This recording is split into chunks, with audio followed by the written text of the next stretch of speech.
Hello বন্ধুরা, আজকে তোমাদের সঙ্গে একটি গল্প শেয়ার করব। গল্পটি হলো একজন দোকানদার আর একজন কাস্টমার। আমি অনেক দিন আগে নানু বাড়ি গিয়েছিলাম, তখন নানু আমাকে গল্পটি বলেছিল। গল্পটি আমার ভালো লেগেছে, তাই তোমাদের সঙ্গে আজকে শেয়ার করছি। একদিন এক মহিলা দোকানে যেয়ে দোকানদারকে বলে, ভাই আমাকে লাল মরিচ দিন 20 টাকার। সে তার কর্মচারীকে ডেকে বলে, সবুজ ম্যাডামকে মরিচ দাও 20 টাকার। সে বলে, ভাই আমি তো লাল মরিচ চেয়েছি। সে আবারও তার কর্মচারীকে ডেকে বলে, সবুজ ম্যাডামকে মরিচ দাও 20 টাকার। সে আবারও বলে, ভাই লাল মরিচ। সে আবারও তার কর্মচারীকে বলে, সবুজ মরিচ।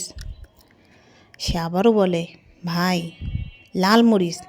সে আবারও তার কর্মচারীকে বলে, সবুজ মরিচ। সে খুবই বিরক্ত হয়ে বলে, ভাই লাল মরিচ চেয়েছি। সে বলছে, হ্যাঁ ম্যাডাম দিচ্ছি তো, সবুজ ম্যাডামকে মরিচ দাও।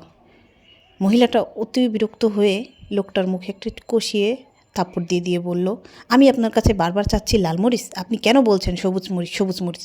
আমি বলছি, আপনার কি কথা শোনেন না? আপনি কি কালা?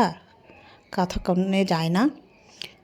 লোকটি অতি দুঃখভাবে তাকিয়ে মহিলার দিকে মুখে হাত দিয়ে বলছে, ম্যাডাম আমি তো আমার কর্মচারীকে আপনাকে মরিচ দিতেই বলেছি, লাল মরিচ। কিসের আপনার কর্মচারীকে আপনি বলছেন লাল মরিচ দিতে? আপনি বারবার বলছেন সবুজ মরিচ সবুজ মরিচ। আরে ম্যাডাম আমি তো আমার কর্মচারীর নামই সবুজ, তাই ওকে বলছি যে সবুজ মরিচ দে ম্যাডামকে। ও হো সরি ভাই, আমি তো বুঝতে পারিনি যে আপনার কর্মচারীর নাম যে সবুজ। আসলে কি আমাদের চারদিকে যা দেখি, যা জানি, যা বুঝি, সব কিছু দেখে শুনে ভালো করে সব কিছু বোঝা উচিত যে কোনটা ঠিক কোনটা ভুল। জানি না কোনটা ঠিক কোনটা ভুল, আর সব কিছু যাচাই বাছাই করে অবশ্যই সঠিক সিদ্ধান্ত নেওয়া উচিত। রাগের মাথায় হুটহাট করে কোনো কাজ করা উচিত না। আমার গল্পটি যদি তোমাদের ভালো লেগে থাকে তাহলে অবশ্যই একটি লাইক দিবে, কমেন্ট করবে আর আমার চ্যানেলটি সাবস্ক্রাইব করবে।